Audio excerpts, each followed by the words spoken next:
மாணவர்கள் அனைவருக்கும் வணக்கம். காமராஜர் பயிற்சி மையம் திருச்சி. தமிழ்நாடு சீருடை பணியாளர் தேர்வாணையம் TNUSRB மூலம் நடத்தப்படும் 2ஆம் நிலை காவலர் மற்றும் சார்பு ஆய்வாளர் சப் இன்ஸ்பெக்டர் ஆஃப் போலீஸ் காலி பணியிடங்களுக்கான அறிவிப்புக்காக காத்துக் கொண்டிருக்கும் மாணவர்களுக்கான ஒரு பதிவு. அதாவது கடந்த 2023ஆம் ஆண்டு 2ஆம் நிலை காவலர் மற்றும் சார்பு ஆய்வாளர் சப் இன்ஸ்பெக்டர் ஆஃப் போலீஸ் காலி பணியிடங்களுக்கான அறிவிப்பு வெளியிடப்பட்டது. அதன் பிறகு கடந்த 2 ஆண்டுகளாக தற்பொழுது வரை அறிவிப்பு வெளியிடப்படாமலே இருக்கிறது. வெகு விரைவில் சப் இன்ஸ்பெக்டர் ஆஃப் போலீஸ் அறிவிப்பு வெளியிடப்படும் அப்படின்ற நிலையில இப்போ காலி பணியிடங்களுக்கான அறிவிப்பு கால்ஃபர் வந்தா இந்த 2025ல எந்த வயதின் அடிப்படையில நோட்டிபிகேஷன் வரும், சென்ற வருடமே நோட்டிபிகேஷன் வெளியிட்டு இருந்தா எந்த வருடத்தின் அடிப்படையில வயதின் அடிப்படையில நோட்டிபிகேஷன் வெளியிட்டிருப்பாங்க அப்படின்றது தொடர்பாக தான் இந்த வீடியோ பதிவு. இப்போ பாருங்க, அதாவது கடந்த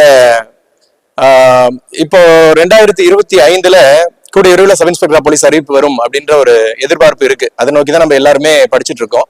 அப்படி இந்த வருடம் 2025ல சப் இன்ஸ்பெக்டர் ஆஃப் போலீஸ் மற்றும் 2ஆம் நிலை காவலர் நோட்டிபிகேஷன் வந்தால் எந்த அடிப்படையில வெளியிடுவாங்க அப்படின்றது இங்க தெளிவா புரிய வைக்கிறேன் பாருங்க.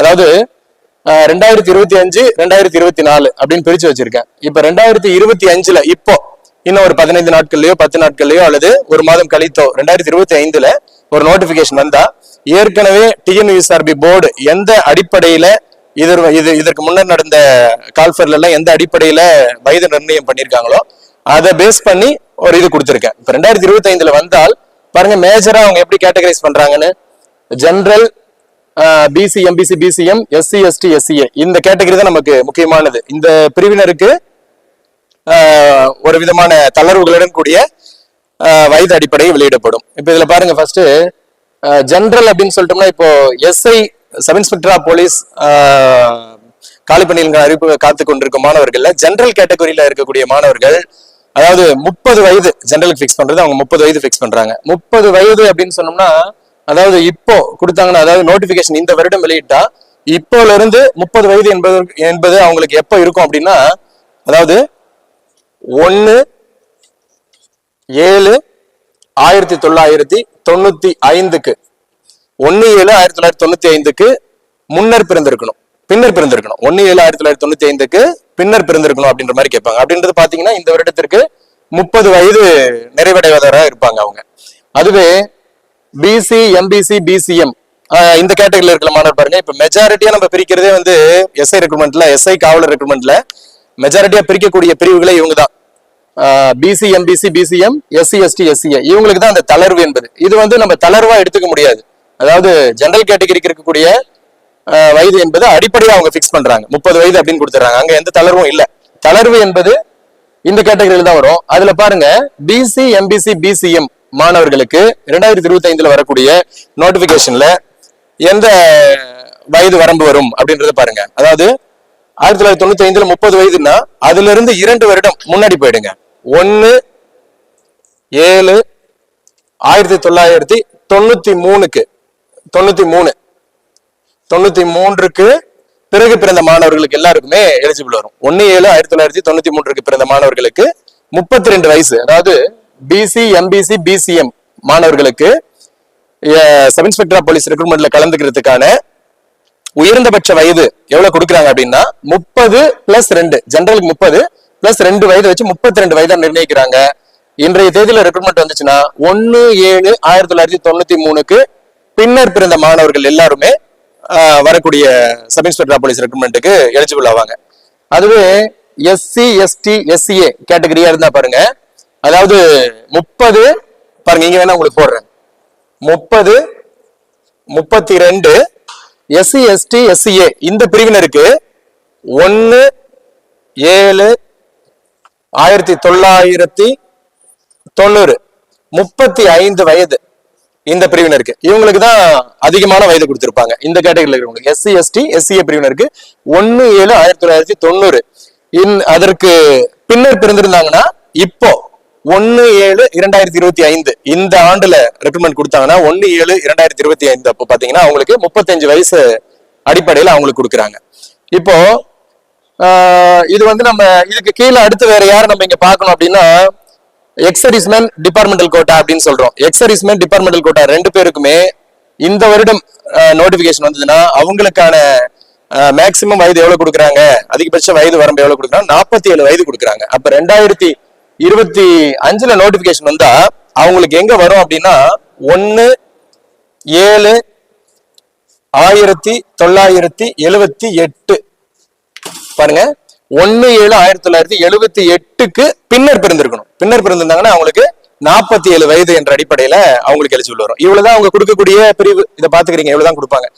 இதுவே இப்போ இது 2025ல வந்தா, சார் இது வருமே சார், இது ஏன் சார் கேக்குறீங்க அப்படின்னா, ஆக்சுவலா இந்த வீடியோ பதிவு நம்ம வெளியிடுறதுக்கு காரணமே நிறைய மாணவர்கள், அதாவது தமிழ்நாடு முழுவதும் சப் இன்ஸ்பெக்டர் ஆஃப் போலீஸ் மற்றும் 2ஆம் நிலை காவலர் தேர்வுக்காக தங்களை தயார்படுத்திக் கொண்டிருக்கும் மாணவர்கள் கடந்த ஆண்டே அவர்களுக்கான வாய்ப்பு கிடைத்து விடும் அப்படின்ற நம்பிக்கையில காத்துட்டு இருந்தாங்க, தொடர்ந்து படிச்சுட்டு இருந்தாங்க. 2024ஆம் ஆண்டே வெளியிடப்படும் என்ற நம்பிக்கையில படிச்சுட்டு இருந்தாங்க.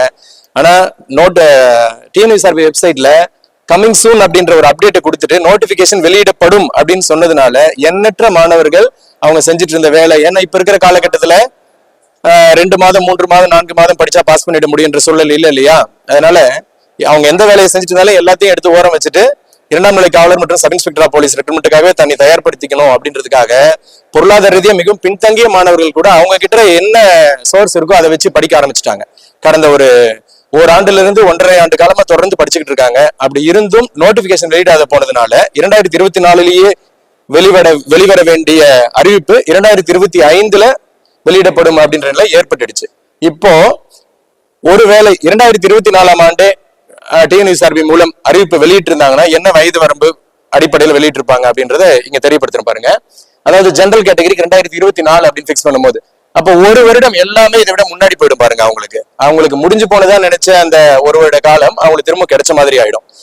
இப்ப பாருங்க, ஜெனரல் கேட்டகரியில பாருங்க 1/7/1995 அப்படின்னா, அதாவது 2024ஆம் ஆண்டு சென்ற வருடம் வெளியிட்டு இருந்தாங்கன்னா 1/7/1994 அதன் அடிப்படையில பாருங்க, அதற்கு பின்னர் பிறந்திருக்கணும். 1/7/1994க்கு பின்னர் பிறந்திருந்தா அவங்க 30 வயசு கணக்கு வருவாங்க. அது பிசி எம்பிசி பிசிஎம்னா பாருங்க 1/7/1993 2025ன்னா 2024லயே வெளியிட்டு இருந்தாங்கன்னா 1/7/1992 அதற்கு பின்னர் பிறந்திருக்கணும். 1/7/1992க்கு பின்னர் பிறந்திருக்கணும்னு சொல்லி இருந்திருக்கணும். எஸ்சி எஸ்டி எஸ்சிஏவாக இருந்தால் பாருங்க 1/7/1989 பாருங்க, 1/7/1989லயே அறிவிப்பு வெளியிட்டு இருக்கணும். இன்கேஸ் எக்ஸர்வீஸ்மேன் டிபார்ட்மெண்டல் கோட்டா அப்படின்னு இது வயது வரம்புக்கான வீடியோ மட்டும்தான், வேற இடஒதுக்கீடுகளை பத்தி நான் எதுவுமே சொல்லல, வயது வரம்புக்காக மட்டும் கொடுக்கிறேன். எக்ஸர்வீஸ்மேன் டிபார்ட்மெண்டல் கோட்டாவா இருந்தால் பாருங்க 1/7/1977 அடிப்படையில வெளியிட்டு இருக்கணும். இப்போ மிக முக்கியமா மாணவர்கள் கவனிச்சுக்கோங்க, அதாவது 2024ஆம் ஆண்டு சப் இன்ஸ்பெக்டர் ஆஃப் போலீஸ் அறிவிப்பு வெளியே வந்துரும் அப்படின்ற நம்பிக்கையில தொடர்ந்து படிச்சுட்டு இருந்தீங்க, எல்லாருமே நல்லா படிச்சுட்டு இருந்தீங்க. ஆனால் அறிவிப்பு வெளியிடப்படல.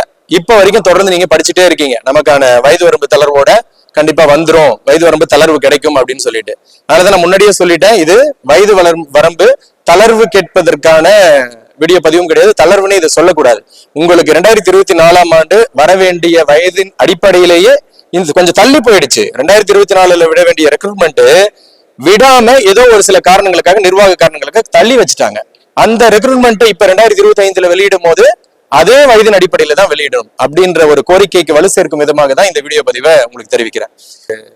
அந்த ஒரு வருடம் அந்த ரெக்ரூட்மெண்ட் தள்ளி போறதுனால அந்த மாணவனுக்கு ஏற்படக்கூடிய அந்த இழப்பு என்பது ஈடு செய்ய முடியாதது. அதை நம்ம பயிற்சி மையத்தை நடத்தி கொண்டிருக்கக்கூடிய ஆசிரியர் என்ற முறையில நிறைய உணர்ந்திருக்கேன். அதனால அந்த மாணவர்களுக்கு 2024 அடிப்படையிலேயே 2ஆம் நிலை காவலர் மற்றும் சப் இன்ஸ்பெக்டர் ஆஃப் போலீஸ் சார்பு ஆய்வாளர் காலி பணியிடங்களுக்கான அறிவிப்பு வெளியிடப்படும் என்ற நம்பிக்கையில் மாணவர்களுடன் சேர்ந்து காமராஜர் பயிற்சி மையத்தின் ஆசிரியர் என்ற முறையில நானும் காத்துட்டு இருக்கேன். மாணவர்கள் அனைவருக்கும் வாழ்த்துக்கள், தேர்வில் வெற்றி பெற மிகச்சிறந்த வாழ்த்துக்கள்.